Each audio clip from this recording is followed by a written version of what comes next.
What's going on, people? How y'all doing? Thanks for stopping in over here at the desk and hollering at your boy.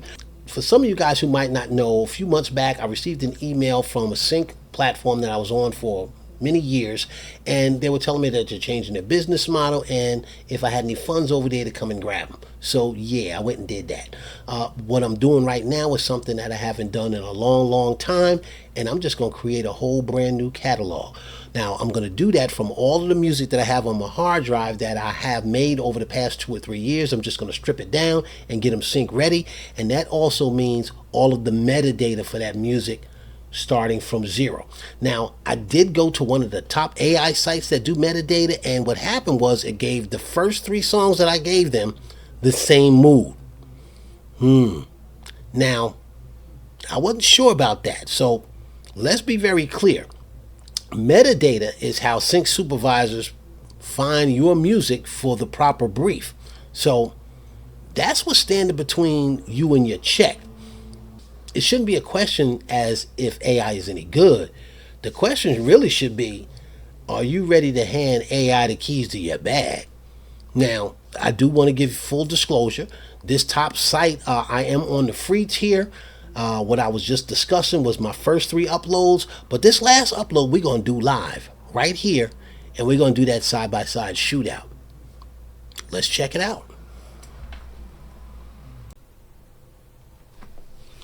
Okay, so people, here it is. Now, what happens is I did go to Google and I asked Google, listen, what are some of the top sites that do, metadata? One of the top sites was Cyanite AI. So I did go over to Cyanite AI. I created a free account. And I'm on that free tier, like I was saying. These are the 3 examples I was speaking about just a few moments ago. But on this free tier, I do have one upload available, and that's the one we can ready to do live, baby. We about to check it out live up front. So what I'm going to do is I'm going to pull this back, and I'm going to grab a song that I actually tagged in one of my videos last month. So if you actually take a look at this video, it's a video called All in a Day. I did a song called Dangdut Drop, and what I did was I used my workbook to tag it, and what it does is it creates a master metadata sheet for you. And this is what that master metadata sheet would look like. So what I'm going to do is I'm going to take that same song, and we're going to, the same song raw though, right? Just like the asset raw, right from my DAW, like I put it through my workbook. I'm going to get that same song, and we're going to put it right into my last available upload, and we're just going to check and see if some of the metadata match. That's pretty much it. So here, let's go ahead and do that. Let me go into the versions here. If you notice, I took the 60-second mix, an instrumental, so I believe this is it here. All right, people, we got it up. Dangdut Drop is in here. Now, I know it says Dangdut Drip in here. However, I just changed the name before I put it in Pond 5. You could actually check it out on Pond 5, and you could also verify it on the video that I did. Same song. And let's go ahead, and because I'm really kind of interested in how it's going to analyze this, because it does have a kind of ethnic feel to it. What I'm going to do is I'm just going to come up to my catalog, and these are all the master song folders that my interactive workbook creates. So what I want to do is I'm seeing right here, right off the bat, they have Dangdut at 190 BPM. Now I know I created at 95, so automatically that's doubled. They also have it listed as an F minor here, but I know that there's a sitar in the beginning, and I'm wondering if maybe that might be the main focal point that the analyzation came from. So I don't know. Just give me 1 second. I'm going to bring up my master metadata sheet that was created in my workbook. And so here we go. Let's go ahead into the details for Dangdut and see what this looks like. So they have the main genre looking like sort of a pop and hip hop. Now what do I have my genres here? I have, okay, so I do have hip hop in there, but I do also have it as world and cinematic. So okay, that's looking good. Now they also have the mood here as sexy. I have my primary mood here as cheerful and happy, and then also groovy. But okay, so there's a happy here. So all right, so that's this in there as well. I'm also was interested in this, where they have this listed here in the genre, but they have this Indian here, and I see that it's really high here, and I'm wondering what part of the song that this is going along Indian. Okay. All right, so that's interesting. I was able to pick that up, and they have that listed under Indian. There's other segments under rap. I guess that's sort of the rap hip hop undertones. Okay, that's interesting. And we looked at that mood. Happy was part of that. This basically is just telling me the energy, and this is what I want to take a look at, the instrumentation. Percussion, synthesizer, electric drums. Okay, the flute they picked up, the tabla they picked up, and the sitar. So yeah, and I have all of that in here. I have the pan flute, the tabla, sitar is in here somewhere, right up there. Yeah, the congos, bongos, and the percussion. So it did a fairly good job with that, as well as picking up the male and female voices. So that was pretty interesting. Only thing is the doubling of the BPM. That's one thing. That could be an issue, I guess, for somebody who might be using this, if they're getting tagged for, like, if their music is getting looked at for sync licensing, because supervisors, if they're searching in between a 90 and 100 BPM, this would be invisible to them. So that, not bad. Let me see here. Let's go ahead and take a look at what's the next one here, Baha Blues. So let's take a look at that, and then I'm going to go into my catalog here, and I'm going to open up Baha Blues, and this is... Oh, okay, this is a song that you guys always hear, all right? This is a part of my intro. So you're kind of familiar with this. Let me go into the full mix and bring up the master metadata sheet for this.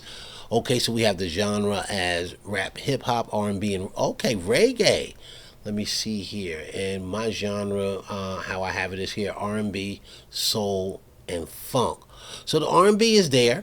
And this is interesting. I do see how it could have those rap hip hop undertones, but it entered reggae, and I can understand how reggae could be a part of this track, right? Right, you hear this in the beginning, right? It had right there at halftime, right? The stabs. So yeah. But I also kind of look at it as funk. So I have funk in there, but it has reggae in it. So I've got to give it its flowers on that. It picked up on the reggae. That's pretty cool. It does have the mood. I guess their primary mood, they have it listed under sexy. Then they have happy and uplifting. And my primary mood, okay, so I have it under uplifting. So it does have that there, happy and sexy. I don't have my secondary primary mood is festive, but I guess that works as well. Okay, positive energy. And then we have the bass guitar, electric guitar, percussion. Okay, so this could be a problem because I'm not seeing the brass section up here. And clearly this has the brass section, right? Yeah. Yeah, I'm not seeing that at all. And that could be a real problem.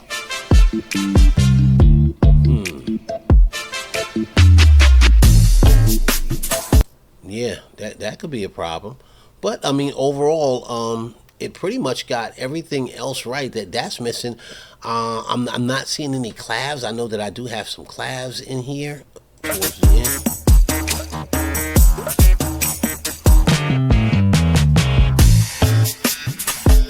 Yeah, so there's a few things missing out of here, and that could be a little concerning, because there could be a search for something that might contain horns or a brass section or something funky that has some clavs in it, right? Because that's pretty distinctive.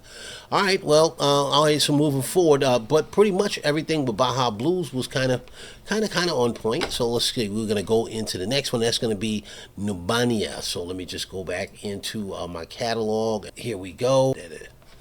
Okay, so African, right? So, and I'm kind of getting that as well, because I know as far as my genre, I do have a progressive house, but am a piano Afrobeat world, so it is definitely on point with that. Mood sexy, happy, uplifting. So my primary mood I do have is bouncy, but I have is dramatic, dreamy, and energetic. It's sort of setting a scene when you listen to this. So yeah, mood sexy, and I could probably understand that I do have a female vocalist in the lead, so I don't have sexy, on my chart. As I said, primary mood I had is bouncy, right here. Secondary moods was dramatic, dreamy, and energetic. Okay, but it did good as far as the Afro beat or Afrocentrics, right? So, okay, bass percussion, synthesizer, electronic drums, bongo, Congo, African percussions. Yeah, pretty much. That's pretty much all in there. Nothing really distinctive stands out. And yeah, definitely some positive energy, and so I guess it did pretty well with that as well. So let me see here. Let's go ahead, go back, and move on. So honestly, Cyanite is hitting on a lot of points. But there are some specifics, like the whole thing with the Dangdut Drop, as far as the key and the BPM, actually making that invisible to a sync supervisor who might be looking for something specific within that realm. It just eliminates that entire track from being seen. But everything else has pretty much been on point, besides, well, Baha Blues as well. That's another thing, completely missing the horns. So let's go and take a look at Ambrosia. And let's get a master metadata sheet right here. And so Ambrosia, main genre, sort of Afrocentric. Not really sure. That's not really what I'm getting as far as my main genre for this. I had it as progressive house, club, or either dance. So they do have house here. Okay, they do have house, Afro house and house, but not house in that sense. But then that's the distinction. So they do have it as chill. Then the second description is more sexy and happy. My primary mood is uplifting. Then I have secondary mood is confident. So maybe a little. I can understand chill because it does start off and it progresses. Obviously, if you're looking at this whole thing for the segments, you see how the energy rises there. So it kind of starts off slower or low, but it just kind of constantly builds. Okay, always the positive energy. Then we have the instrumentation, percussion, synthesizers, right? Electric piano, electric drums, bongo, African percussions. Not really, I wouldn't say so much African percussions, but if that's their take on it, that will be their take on it. Another thing that I was noticing in here, when I was just using these, I don't know if it's just me or my mood, but it looks like everything that I'm doing or I'm producing is sexy, right? Or I mean, I don't think so. But when I started to look, at most of the information I'm getting, and once again, this is good for somebody if they're streaming, right? And because I do see a lot of Spotify links in here for other people, but everything, it looks like everything that I dropped in here is sexy, except, well, maybe except for this little low key sexy on this joint. But is that what's going on? I'm that sexy producer. All right, guys. So look, a full disclosure. I do want to say that if there's any discrepancy with any of the information that was created by the AI in Cyanite, you can go over to the three dots at the end of that track selection. There is a section where you could hit submit feedback. Now, while you're over here, you can basically put in some additional information about what you think might be wrong or incorrect about their metadata regarding your song. For me, it's the BPM. I'm going to go ahead and put it in here at 95, which it should be. I apologize. Let me go ahead and type in 95 the correct way, which I'm very confident, and then I'm going to submit the feedback. Now, what's going to happen is really not going to change anything, because my other songs that I had a few days ago, I did the same thing. Nothing really changed. You're simply helping them train their AI model. And it says right here, thank you for your feedback. Your expertise makes Cyanite better. We appreciate you taking the time to help improve our AI music tagging, and they give you a submission ID. That's pretty much it. Then you have to move forward from there. All right, and now let's be clear. The part that's not really up for debate is the tempo and the key.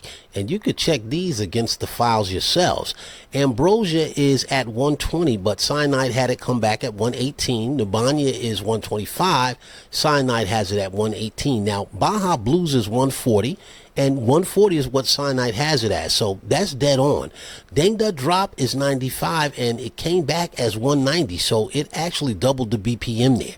The key was kind of mixed too. Now, the track that was in D minor is absolutely correct. But the A major is actually an A minor track, and that's how it came back. C minor came in as an F minor, and I'm going to kind of contribute that to probably the sitar in the beginning. So across 4 tracks, 2 matched, 2 didn't, one got doubled, and that's the one that really matters, because a supervisor that's filtering for a track that's 90 to 100 BPMs is never going to see that song. That's going to be completely invisible to them. Now the part where nobody can actually be right, and that's mood. So Ambrosia came back chill at 0.73, but sexy was right behind it at 0.62. Nu-Bonia was sexy at 0.69. Baha Blues sexy at 0.67. And the one that I uploaded live, sexy again at 0.53. Now, that means top mood on 3 of the 4 was sexy. And sexy came in second place on the 4th one. Now, here's the thing. Sexy is not on a single one of my tag sheets. Not one. Now, I could sit here and tell you that it's wrong, but mood is a read. And I don't think of anything that could tell me that I'm exactly right. I want to be absolutely fair about this, because Cyanite got some real things right. It picked the sitar, the tabla, and the flute out of a really dense mix. It also heard the reggae undertones in Baha Blues, and that's something that I never even had on my tag sheets, but it's absolutely there. It got the vocal presence and the gender right on every track, the key on 2 of 4, the tempo on 1. So it heard the music, it really did, but it just had to put it into a box at that time. So on the live track, it actually found my mood. It just ranked it 3rd, and that feel only carries one winner. And that right there is the gap that a human still has to close. Okay, so that was pretty fire comparison, right? My personal tags up against Cyanite. So let me just be perfectly clear. Cyanite is a fire tool. It definitely is. It got a lot of things right. There was a few minor hitches here and there, and that could be important depending on how you're using that tool. Now, I did see a lot of people with links to Spotify in there, and just to have your music tagged because you have your music on Spotify to be streamed, I think that's good, because it can do a good job with picking out the different instrumentals, but the main thing is the genre. It did pretty well with the genre, so a lot of people that's using that to tag their songs because they have them on streaming platforms, I think is great. For somebody who might be a little bit more in depth in having their music tagged for things such as TV, film, and radio, it gets a little bit deeper, because those little hitches or mistakes could be big issues, especially if it's standing between you and that check. So am I really ready to hand the keys over to AI, that's going to be associated with my bag? For sync licensing at this point, no. I still think that you need the human element in that loop. But then that's just my take. Hopefully, there's somebody that's watching this that might use this for sync licensing. If you do, leave a comment. Give me some information. What do you like best about Cyanite? If you're just using it for metadata for, let's say, your Spotify account, if it's working really well for you, leave me a comment. Let me know how well you like this service. Also, please like and subscribe if you're here and you're checking it out, because I like to do this kind of content because since I'm going back into this end of the music business, the more information I'm finding out, I don't mind sharing. Every once in a while, stop back in and tap in with your boy and see what's going on. That's pretty much it, man. As usual, thanks for listening, and I'm going to get with y'all on the next one.